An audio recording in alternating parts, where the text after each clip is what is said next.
Kuidas teha nõelaparklat, et kiirendada tikkimist? Kõigepealt sul on vaja ühte karpi, millel on olemas ka gaas. Siis on sul vaja osta tavalisi nõudepesunustikuid ja need tuleb nüüd panna karpi nii, et see karedam pool jääb peale.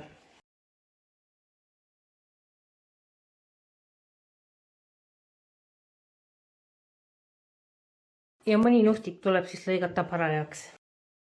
Siis tuleb sul kasutada tavalist koopiapaberit ja trükkida sinna peale sinule vaja minevad sümbolid. Mul on siin tikitud need, mis minu tööprotsessis on vajalikud.